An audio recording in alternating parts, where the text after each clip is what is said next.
আপনি রিসেন্টলি কাবুল এয়ারপোর্টের এই ফটোগুলো তো নিশ্চয়ই দেখেছেন, যেখানে বহু মানুষ একসঙ্গে একটা রানিং প্লেনের মধ্যে উঠে পড়ার বৃথা চেষ্টা করছেন।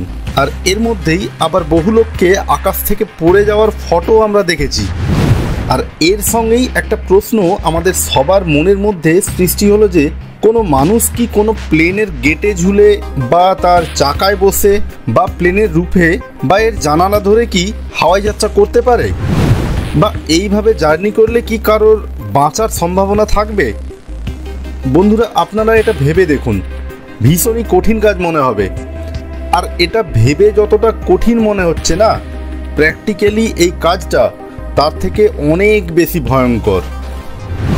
বন্ধুরা, ফ্লাইট যখন টেক অফ করে যায়, হাওয়ায় থাকে, তখন এর বাইরে বা এর ল্যান্ডিং গিয়ারে কোনো হিউম্যান বডির বেঁচে থাকা কিন্তু ইম্পসিবল হয়ে যায়। কারণ ফ্লাইটের কাঁপুনি, এর ইঞ্জিনের ব্লেডের আওয়াজ, চাকার আওয়াজ হিউম্যান বডি সহ্য করতে পারে না।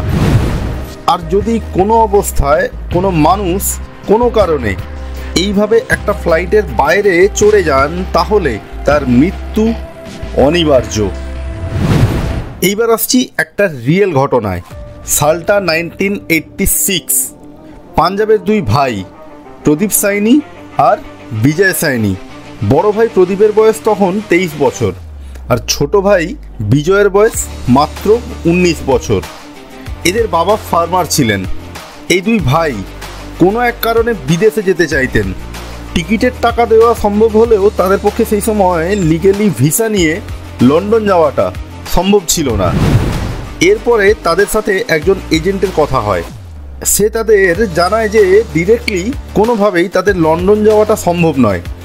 সেই জন্যে ওই এজেন্ট তাদের জানায় যে তিনি তার রেফারেন্সে ওই দুই ভাইকে ফ্লাইটের লাগেজ রাখার জায়গায় সিক্রেটলি বসিয়ে দেবেন আর তাদেরকে লন্ডনের এয়ারপোর্টে নামিয়েও দেওয়া হবে। ওই দুই ভাই এজেন্টের কথায় রাজি হয়ে যান। কিন্তু দিনের পর দিন, মাসের পর মাস পেরিয়ে গেলেও ওই এজেন্ট ওই দুই ভাইকে লন্ডনে পাঠানোর কোনো উপায় করতে পারছিলেন না। আর এদিকে দুই ভাই অস্থির হয়ে উঠছিলেন। যেভাবেই হোক তারা লন্ডনে পৌঁছতে চাইছে। আর বন্ধুরা, এখান থেকেই শুরু হচ্ছে এই ঘটনার থ্রিলিং পার্ট। এজেন্টের মাধ্যমে কোনো উপায় হচ্ছে না দেখে ওই দুই ভাই ঠিক করে যে তারা নিজেরাই নিজেদের উদ্যোগে লন্ডন যাবেন।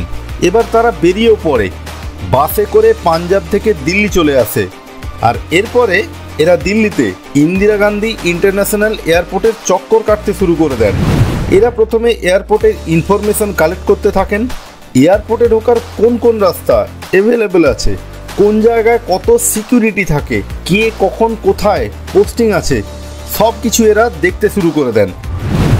কিন্তু এখন প্রশ্ন হচ্ছে, মেন গেট দিয়ে এয়ারপোর্টের ভেতরে ঢোকা এই দুই ভাইয়ের পক্ষে পসিবল ছিল না। তাই এরা প্রায় 1 মাস ধরে এয়ারপোর্টের কম্পাউন্ডকে রেকি করতে থাকেন। আর তারা খুঁজে পান এয়ারপোর্ট কম্পাউন্ডের এমন একটা জায়গা যেটা নিরিবিলি, এয়ারপোর্টের মেন গেটের বিল্ডিং থেকে অনেকটা দূরে, পাঁচিলের একটা গ্যাপ, যেখানে সিকিউরিটিও ছিল না। আর এই সবের মধ্যে তারা এটাও খবর নিতে থাকেন যে কবে কবে বা কটার সময় লন্ডন যাওয়ার ফ্লাইট অ্যাভেলেবেল আছে। আর ফাইনালি সেই দিনটা চলে আসে। প্ল্যান অনুযায়ী এই দুই ভাই এয়ারপোর্টের মধ্যে ঢুকে পড়েন। আর তারা একটা রানওয়ের কাছে চলেও যান, যেখানে ফ্লাইট টেক অফ করার আগে বেশ কিছুক্ষণ দাঁড়িয়ে থাকে। এরপরে এই দুই ভাই সিকিউরিটি আর লোকের নজর এড়িয়ে প্লেনের ল্যান্ডিং গিয়ারে বসে যান। প্লেনের ল্যান্ডিং গিয়ার আসলে বেশ বড় হয়।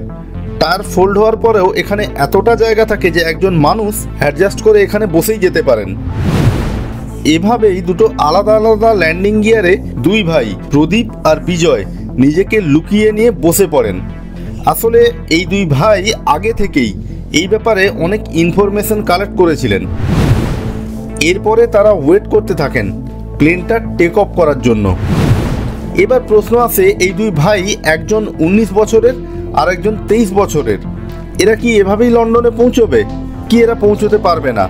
যদিও তারা পৌঁছয়, তাহলে তারা কি ঠিক অবস্থায় থাকতে পারবে? এই ব্যাপারটাই তাদের মাথার মধ্যে কিন্তু ঘুরপাক খাচ্ছিল। তো প্লেন টেক অফ করে। একটা নির্দিষ্ট উচ্চতায় পৌঁছানোর পরে প্লেন নিজের চাকাকে ভেতরে ঢুকিয়ে নেয়। আর ল্যান্ডিং গিয়ারও বন্ধ করে দেয়। বন্ধুরা, কোনো প্লেনের বাইরে থেকে এই ব্যাপারটাকে এক্সপিরিয়েন্স করলে এই সময়টা কিন্তু ভীষণই মারাত্মক একটা টাইম বলা যায়। একটা ভূমিকম্পের মতো কম্পন সৃষ্টি হয় চাকার মধ্যে। একটা ফ্লাইট নর্মালি 800 থেকে 900 কিলোমিটার পার আওয়ার স্পিডে ওড়ে আর হাওয়াতে কানের পর্দা ফাটিয়ে দেওয়ারও ক্ষমতা রাখে। এই দুই ভাই ফ্লাইট যখন টেক অফ করে যায় তখন ভীষণভাবে ভয় পেয়ে যান। পরিস্থিতি সেরকমই হচ্ছিল। আওয়াজ এতটাই হচ্ছিল যেন কান আর মাথা ফেটে যাবে। আর ফ্লাইট ধীরে ধীরে 1000 মিটার থেকে 1100 মিটার হাইটের মধ্যে চলে যায়। এখানে টেম্পারেচার -50 ডিগ্রি সেলসিয়াস থেকে -55 ডিগ্রি সেলসিয়াস পর্যন্ত পৌঁছে যায় আর অক্সিজেন লেভেলও ভীষণই কম হয়ে যায়। এই অবস্থায় যে কোনো মানুষের বেঁচে থাকাটা অলমোস্ট ইম্পসিবল। দিল্লি থেকে লন্ডন ফ্লাইটে যেতে টাইম লাগে 9 থেকে 9.5 ঘন্টা। এবার প্লেন লন্ডনের হিথ্রো এয়ারপোর্টে ল্যান্ড করে।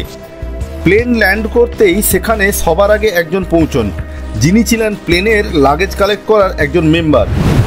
তিনি খেয়াল করেন প্লেনের চাকার কাছে কেউ একটা দাঁড়িয়ে ঠান্ডায় প্রচণ্ডভাবে কাঁপছে।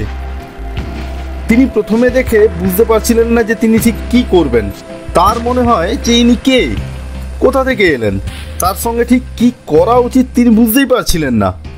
এরপরে তিনি তার টিমকে ব্যাপারটা বলেন আর ইনস্ট্যান্ট তখন সব স্টাফ সেখানে চলে আসে, সঙ্গে পুলিশ, ডক্টর আর অ্যাম্বুলেন্সও চলে আসে। তারা অ্যাম্বুলেন্সে করে ওই ছেলেটাকে লোকাল একটা হসপিটালে নিয়ে যায়।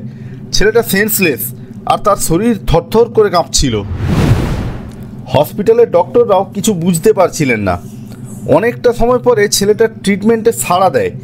তার জ্ঞান ফেরে বেশ কিছুদিন পরে। জ্ঞান ফিরতেই প্রদীপ সবার প্রথমে জানতে চায় তার ভাই কোথায়। এবারে বন্ধুরা আপনাদের বলে রাখি, এয়ারপোর্টে সেদিনে একজন ভাইকেই পাওয়া গিয়েছিল, বড় ভাই প্রদীপ সাইনিকে। ছোট ভাই বিজয় সাইনিকে সেদিন কিন্তু কেউই দেখেনি। আবার এদিকে জ্ঞান ফেরার পরে ডাক্তারসহ সমস্ত স্টাফ আবার নতুন টেনশনে পড়ে যান। এ কার কথা বলছে, কাকে খুঁজছে, ব্যাপারটাই বা কী। হসপিটাল থেকে পুলিশকে ডাকা হয়। প্রদীপ সবাইকে একই কথা জানতে চায়, তার ভাই কোথায়। আর উত্তরও সে একই পায়, সেদিন এয়ারপোর্টে শুধু তাকেই তো উদ্ধার করা হয়েছে, তার ভাইকে তো কেউই দেখেনি। আর ফাইনালি প্রদীপ ভেঙে পড়েন আর তিনি পুরো ব্যাপারটা পুলিশ আর ডক্টরের সামনে খুলে বলেন কিভাবে বিনা টিকিটে আর বিনা ভিসায় তারা প্লেনের ল্যান্ডিং গিয়ারে বসে দিল্লি থেকে লন্ডনে উড়ে এসেছেন। বন্ধুরা, পুরো ব্যাপারটা শোনার পরে পুলিশ ওই দিনে প্রদীপকে তার ভাইয়ের ব্যাপারে কিন্তু ঠিকঠাক কোনো উত্তর দিতে পারেন না। বাট কয়েকদিন পরে পুলিশের কাছে একটা খবর আসে, লন্ডনের রিচমন্ড নামের একটা জায়গায় ডেড বডি একটা পাওয়া গেছে। আর বডির ফটোটা পুলিশ প্রদীপকে দেখালে প্রদীপ তার ভাইকে আইডেন্টিটি করে। প্রদীপ কান্নায় ভেঙে পড়ে। এ ব্যাপারে অনেক রিসার্চ হয়। রিসার্চে যেটা বলা হয় যে প্রদীপের বেঁচে থাকাটা একটা চমৎকার মিরাকেল। কারণ এত হাইটে অক্সিজেনের অভাব, সঙ্গে ফ্লাইটের বিকট আওয়াজ আর ভাইব্রেশন কোনো হিউম্যান বডি লং টাইম অবধি নিতে পারবে না। বাট প্রদীপের শরীর সেটাকে অ্যাবজর্ব করেছে, মানিয়ে নিয়েছে, সঙ্গে তার উইল পাওয়ার। এরপরে লন্ডনের কোর্টে প্রদীপের নামের কেস চলতে থাকে। আর ফাইনালি 28 বছর পরে 2014 সালে প্রদীপকে লন্ডনের নাগরিকত্ব দেওয়া হয়।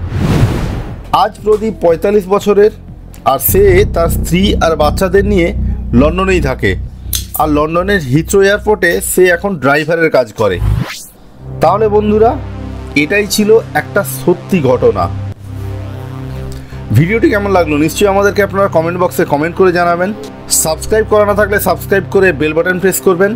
সবাই ভালো থাকবেন। Take care, tata.